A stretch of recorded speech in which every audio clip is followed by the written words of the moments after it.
Hey guys, this is Rachel Van King with Give Greenville Homes at Fathom Realty. I'm here today with Travis Clarke of Apple Tree Inspections. Travis has agreed to do something a little new with me today. He did a quick look inspection of a property I've listed, 405 Welcome Avenue. And he's going to share with you guys a little bit about quick look inspections, and he'll also talk you through his major findings on the property. So this is a great tool for any buyers out there that are curious about this, either as a residence or as an investment property. Yeah, so hi, I'm Travis with Apple Tree Inspections, and I've been in construction since I was 14 years old.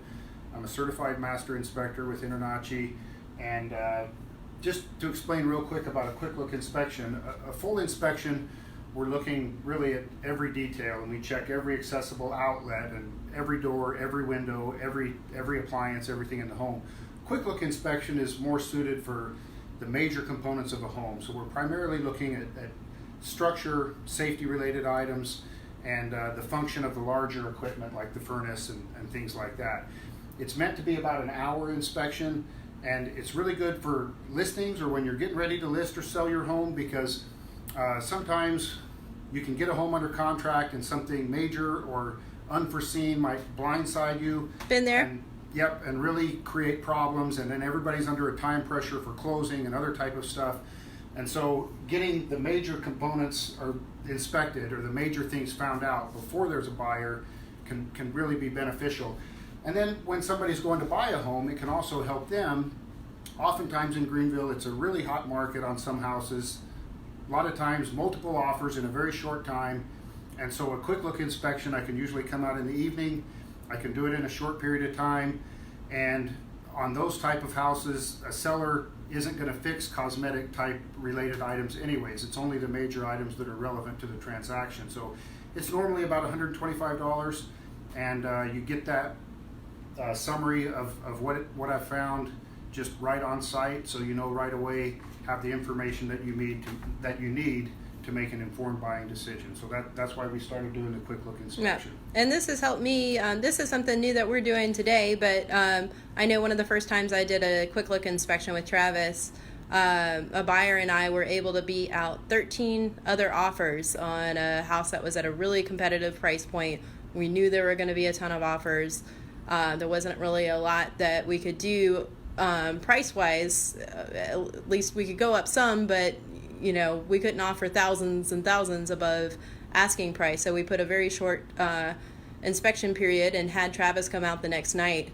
And that was something that was really appealing to the sellers. So it really works for a lot of things. Yeah. And hopefully today it will be something that help people know what to expect if they're just thinking about making an offer on 405 Welcome, because we do have a couple prospective buyers at this point, and help folks feel comfortable. So Yeah, got so your computer there? I do. So when I'm done with the inspection, whether it's a full inspection or a quick look inspection, if the buyer is there or the agent's there, I'll always pull up a summary on my tablet where I can go through and show them, talk about what we found, and show them pictures of things that they may not see, like in the attic or in the crawl space where things are not as visible. So So I see a big red thing. yeah, so let me go back there. So on the report, the orange items are going to be, just normal things that we see. The red items are going to be either a larger item or a safety-related item. So let me just get to the red item first. And so what it was, out there on the outside of the house, right at the meter, and if I click on any of these pictures, you can see, but this is the service entrance conductor, the main wire that's coming in to feed the electricity into the home. And you can see how old and deteriorated the insulation is on that main line. Mm-hmm. So that is a safety-related item. It does need to be replaced. Gotcha. Would that be something that would be the responsibility of the homeowner or the responsibility of Duke Energy? This is Duke not a Energy, leading. I think yeah. That's what I was thinking. Yeah. It's not a leading question. Right. But I was thinking the service connection was there. Yes. Okay. I think it is. Yes. So that's the larger or the bigger safety thing. And then outside, I'm not looking, like I say, I'm not looking at every minute detail in a quick look inspection. I'm just looking for the larger concerns that may become an issue, or more expensive items, I guess. So the drainage, wasn't ideal outside, and you can see in the crawl space where sometimes, I'll get to that at the end of the report, water does come into the crawl space. You can see the efflorescence on the inside of the wall. Is that primarily right there where their garage is and where that gutter is coming down, or is there someplace else? And a little bit on this back right corner. So guys watching the quick look live, I'll walk around and find those areas for you after Travis and I are done with the walkthrough, and try to include that in the video for you. There's some damaged siding. This is mainly in the back center. There's some missing siding and some wood decay right back in that area. Okay.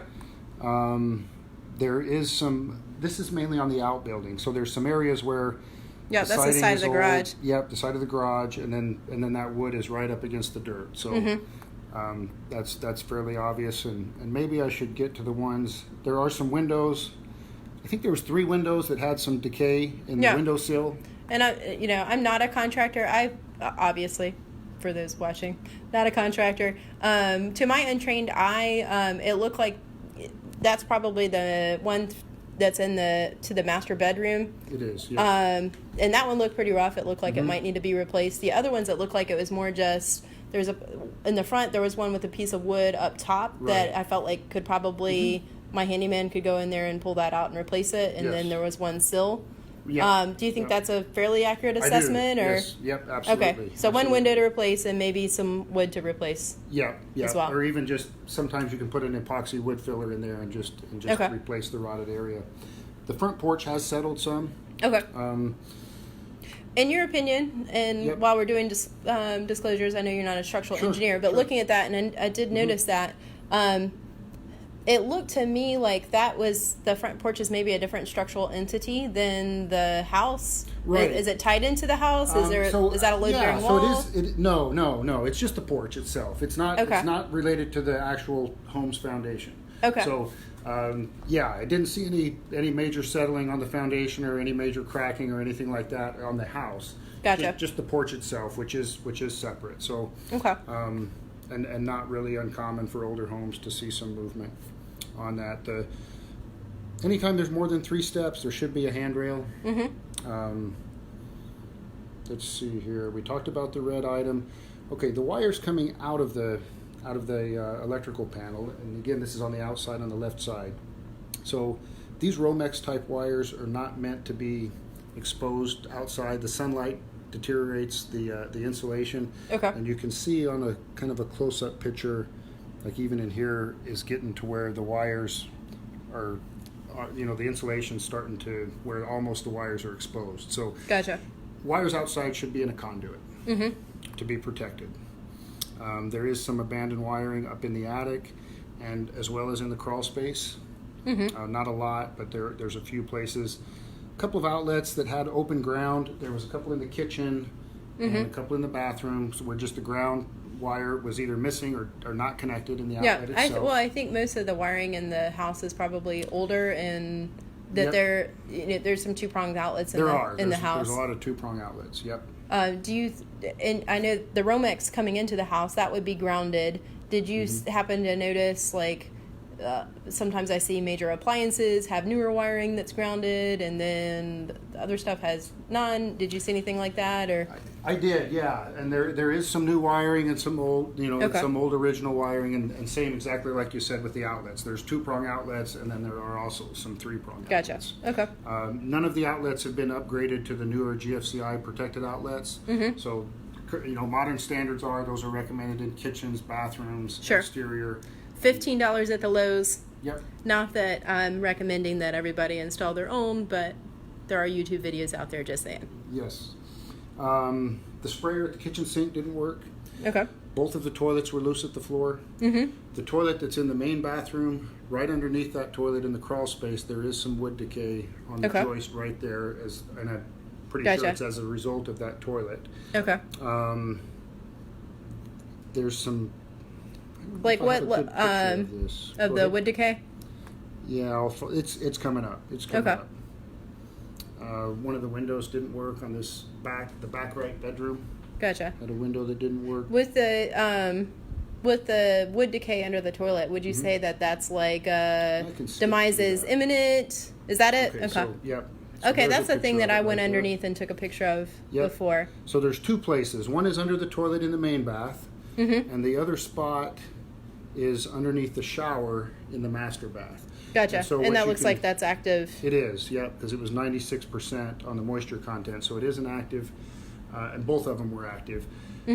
So typically, of course, fixing the leak is the main thing. Sure. And then you can just sister a joist right alongside of what's there just to shore it up, because the decayed wood does lose a lot of its strength. Gotcha. So Yeah, that's I what didn't would see a recommend. picture of. I didn't find that before when I went under.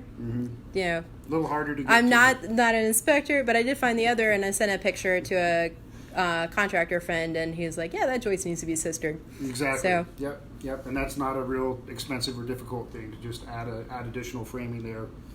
The ceiling and it's the front right bedroom, I think. Yeah. So I think that room used to be a screened-in porch. Just most of the rooms in the house, like you can tell if you pull the carpet up by the what's the word for where the air conditioning comes out? Sorry. Just the vent, the floor vent. Yeah, the floor Or the vents. cold air You can return. you can see that they still have hardwood floors, that cement. So I'm thinking like a maybe old porch. Were you able to like see what was going on there? I know my seller said that happened before the roof was replaced in 2009, but when I went in the attic with another client, we weren't able to get over there. Yep, I was able to get that way in the attic. Oh, okay. And then from inside as well. So it isn't wet currently. I mean, Okay. It hasn't rained real recently, granted, but it doesn't look like it's an active leak. Everything I could see in the attic looked like it was a past leak. When they did the new roof, they just didn't fix the ceiling after the roof was replaced. Gotcha. So, yep. Probably because those 1950s ceilings, man, they just have so much appeal. Don't want to replace that with something more modern. Floors in the home are a little bit out of level. Nothing major. Relatively common for a home of this age to just have a little bit of. I'm going to turn this just way a because little I'm bit of getting. settling in I don't know why Stand over this I way? started Does that getting like matter? the side glare on you. Okay. Yeah. Okay.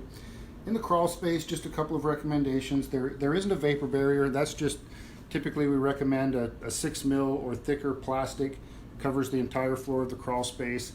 A lot of humidity and moisture comes up from the ground, and so that just helps to keep the crawl space dry.